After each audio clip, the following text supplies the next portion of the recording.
কী বলছে ডিসকাউন্টারের প্রশ্নটা, 4 দাগের, ঠিক আছে? বলছে ম্যান পারচেস 100 কপি বুক, পাবলিশারের কাছ থেকে একজন মানুষ 100 কপি মাল কিনেছে। আচ্ছা 100 কপি মাল কিনেছে, আচ্ছা আমাদের এখানে পার্সেন্টেজ বের করতে হবে, তো আমরা যা ইচ্ছে ভ্যালু ধরে নিতেই পারি, ঠিক আছে? 100 কপি মাল কিনেছে ধর 10 টাকা পিস পার কপি, তাহলে 1000 টাকায় কিনেছে।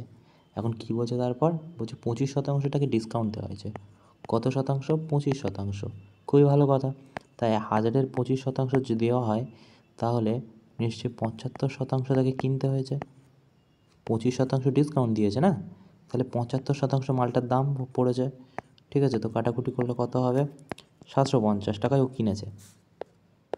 কী বললাম? 750 টাকায় ও কিনেছে, রাইট? কস্ট প্রাইস লিখে দিলাম, ঠিক আছে? এবারে কী বলছে, বলছে হি বাই 50 কপি ফ্রম রিটেলার।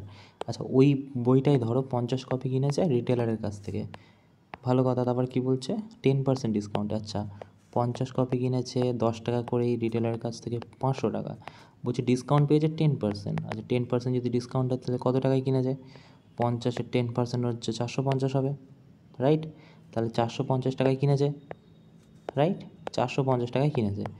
তারপরে কী বলছে, মানে এটা রিটেলারের কাছ থেকে কিনেছে কস্ট প্রাইস, আর এটা পাবলিশারের কাছ থেকে কিনেছে, একই বই, ঠিক আছে?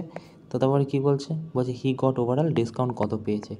আচ্ছা এর কাছ থেকে 50 আর এর কাছ থেকে 100 কপি কিনেছে, 100 কপি, আর বলছে যে এর কাছ থেকে 100 কপি, এর কাছ থেকে 50 কপি, মানে 150 কপি কিনেছে। বলে যে কত করে 150 কপির দাম? 50 টাকা করে, 150 কপি কত হয়? 1500 টাকা। আচ্ছা ভালো কথা। তা বলছে কত টাকা ডিসকাউন্ট? আচ্ছা ডিসকাউন্ট কত হয়েছে গো? এর কাছ থেকে 750, এর 450, মানে 7 আর 4 11, 12, 1200 টাকা পড়েছে কিনতে। তা 1200 টাকা যদি কিনতে পড়ে, ঠিক আছে, আসল দাম 1500 টাকা, তাহলে 300 টাকা ডিসকাউন্ট। কততে? 100-তে, মানে 1500 300 টাকা ডিসকাউন্ট, 100-তে কত? আমরা ডিসকাউন্টের পেয়ে যাবো 5, 5 দুগুণ 10, তার মানে 20% ডিসকাউন্ট পেয়েছে। ওকে, 20% ডিসকাউন্ট পেয়েছো।